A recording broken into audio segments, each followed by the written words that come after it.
Do you believe that Palestinian culture is real? Yeah, I think that today there's no denying it. Do I believe that the sources of it are faulty? Yeah, 100%. But there's no denying that Palestinian culture today, it's an identity, it's a culture, it's a nationality. You can't remove it. It's a real thing. Okay, so I guess we could agree. I mean, like half the people in your chat disagree with that. That's fine. A lot of people disagree with Not that. even half. Like, oh my God, like so many people. It's crazy. Like you say, like, The reality is, though, Karina, that like Palestinian identity at its source is very faulty. Like if you look into it for more than 3 seconds, it's a bit bullshit. But I can acknowledge that Palestinians today hold themselves a real identity. I can't take that away from them. They do believe that there are real people. They believe that they are a thing. But what I always say is that, like, I always ask, what is a Palestinian? Somebody describe to me what a Palestinian is. someone who's from the region who's lived there for many, many years, Yeah, but there's or whose family has there's lived there for Jews many who have years. been living in that region for a very long time, and Assyrians and Phoenicians, and they're not Yeah, Jews, Palestinians. Jews, Assyrians. So Oh, so they. what I mean, what they what could be is considered. They could what consider themselves a but Palestinian. what is a Palestinian? Because, like, for example, what is an Israeli? An Israeli is a mix of different identities and ethnicities from around the region and from other parts of the world who have come together to live in a land, in a country known as Israel. And Israel is a nationality, not an ethnicity. But what is a Palestinian? Someone who lived in the land that is currently Israel. They lived in Mandate Palestine, I guess. Yeah, but That was that's not under that's British not a good control. definition, because there's tons of people who lived in the Mandate who aren't Palestinian today. Well, they choose not to identify as Palestinian, but I mean, the ones that do do. No, the reality is that Palestinian is a nationality. That's the correct answer. It's a national identity, but it's not an ethnicity. I don't think anyone thinks it's an ethnicity. You'd be surprised. The majority of people actually believe that it's a people group, that it's an That, actual that's the best way ethnicity. to that's the best way to describe it though, a nationality. But obviously they don't have a country, so it's kind of like a misnomer. But so that's the thing. It's a national identity that formed in '67. And so it's a very new national identity. Again, you can't rid them of the belief of this national identity, but this national identity gets very confusing if the national identity and at its core is built in the opposition to another national identity. If you take away the desire to destroy the state of Israel from Palestinian national identity, there's literally not much left. I feel like that's a stretch. It's not. Describe to me something that's rooted in Palestinian identity, that is exclusive to Palestinian identity, that doesn't involve resistance. And I can name you a bunch, but I'm curious if you know some. Like Palestinian, like things about their culture that Yeah, are like none of exclusive to their, them. for example, none of their foods, and I even I found this out the hard way, because I used to advocate that some of their dishes was actually theirs, because I used to say, oh, this is a really cool Palestinian dish. And my audience actually corrected me, was like, that's actually not a Palestinian dish. We eat this in Jordan, we eat this in Lebanon, we eat this in Egypt, and it's actually, the sources of it don't even come from the Levant. It actually comes from somewhere else. So their food Oh, is you're not gonna say like originally theirs. Magluba or something? Yeah, like makluba is not originally Palestinian. Neither is mansaf. Neither is masachin. Neither is almost anything that's created. And neither even knafe, is not even originally. Sources don't even originally come from any sort of Arab or Palestinian identity. So, like, that's not there. Their flag is not originally Levantine. Has nothing to do with them. The kafia is originally Iraqi. They don't have a national currency. They don't have a history of a country. They don't have a leader. They don't have borders. They don't have a map. There's literally, when it comes to the national identity, if there's anything other than resisting Israel, resisting the idea of Jewish sovereignty in the land, the whole thing kind of falls apart. The weaving is not originally theirs. The embroidery clothes is not originally theirs. The dapka is not originally theirs. And I could go on and on and on and on. And But like you could say that about literally any culture though. Like you could literally be like, oh well, like the burrito is from this place, and Italians didn't have tomatoes until they found the New World, and so like, do they really even have spaghetti sauce? Like you can say that about so many things. So just because the keffiyeh came from Iraq, like now it's a uniquely the way that it has a pattern and stuff is uniquely Palestinian, and it is. absolutely not. Literally, the design that they use today was stolen from Iraqi fishing communities. I've made a few videos on this.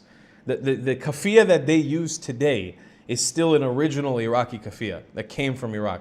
I have pictures of Iraqis from the 1930s and 1920s, well before Palestinians ever started wearing them, wearing those kafias in the swamps and the marshes of Iraq. So that's not theirs for sure, and it's not something that they were using for 100 years that became Palestinian. It's cultural appropriation in the modern day. Iraqis and Palestinians have nothing to do with each other genetically. They're not the same group. One is Mesopotamian Babylonian. One is a Levantine, questionable Arab identity. Questionable. I mean, Mesopotamians I and don't know. I don't Babylonians know, are. dude. I gotta look into these claims you're making. You're making some pretty big claims. I gotta do some research. Do some research on my YouTube channel. I've done a lot of videos on these things, and I've added sources to most of them. So, I mean, you can look up the idea of a kafia. It comes from the city of Kufa in Iraq. That's where the name comes, and it's a cultural appropriation of the shmach. It was is Yeah, I an mean, like, but regardless, even if it's a cultural appropriation, like that's just how culture works. Like people get inspiration from other cultures and they make it their no. own. That's how colonization works. It's a difference. It's a very big. It's It's how a very culture works. no. It's how colonization works. When you steal somebody else's identity and you reform it as your own, that's colonization. That's not culture. So, for example, I'll give you a good equation that I do with most people. Some people have a hard time answering it, but you seem like a very smart, intelligent lady. I think you won't have a problem with this. Okay, North America. Let's go back a couple hundred years.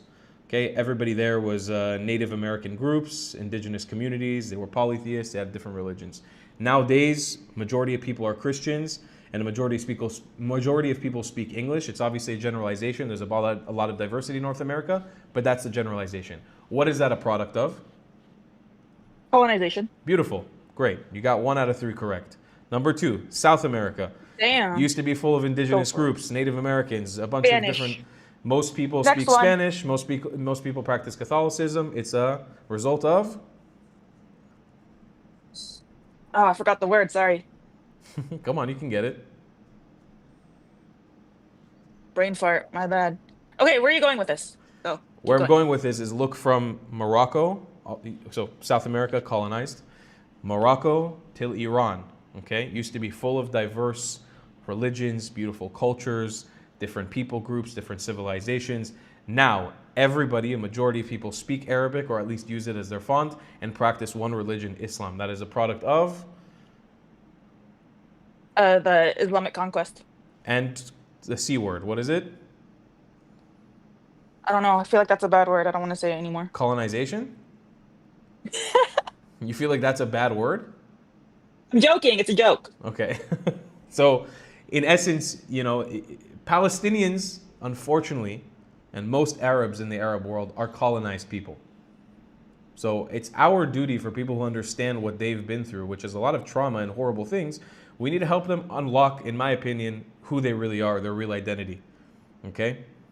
I know some people are saying That sounds like so condescending. Like we it's have to not. help them because they don't know how to do it themselves. So Like here we we have to. go. I'm a brown man from the Middle East whose family whose Yeah. family was Arabized, and my whole family is made up of refugees who were abused and tortured by Arabs. For 3 generations, I've been bombed. I'm the third generation in the same land that's been bombed by Arab Muslims. I have every right in the world to try to look at them and assess that these people, 400 million of them, have a serious, deep-rooted issue in their society. I have every right to be able to look at that and say, these people have an issue. And it's my duty as somebody who recognizes their shortcomings to be able to change them. And that's what I want to do. I think that's a very, very honorable thing to do. And there's a lot of Arabs, by the way, unfortunately, a lot of them can't speak on it, but even here in this Discord who recognize that and have flocked to me to be a part of my community and to talk about these things because people understand that it's a major issue. Arab society is fucked. It's horrible. It's horrific, Arab society. It is a terrible thing that we've gone into with Arab society. And we should aspire to make a change in it, to help them step out of the horrific area that they're in, the horrific behavior they're in. I feel like it's just it's like such a broad category, like Arab society, because there's so many like different countries. But like if we're just talking about Palestine, definitely they're a shit show right now. So It's pretty much all of them, Karina, honestly with you. Even the ones that, and I don't wanna necessarily touch on them because there's some of them I want to travel to in the future, so I can't say. But look into it for more than 3 seconds. Even the ones who seem surface level very successful, and read about how they got to their success and how they attained and hold their success today, and you'll realize that it's very, very, very bad. Yeah, some people are writing into the chat. I'll let them type it out in the chat. It's very, very bad across the entire Arab world. There's not one country in the Arab world that inhibits anything even closely related to freedom or equality. civil rights. Not one. I mean, yeah, I mean, they don't want those things because of Islam. It's not just because of Islam. It's a large part of it is colonization. They're trapped. They're trapped in one worldview that they can't get out of.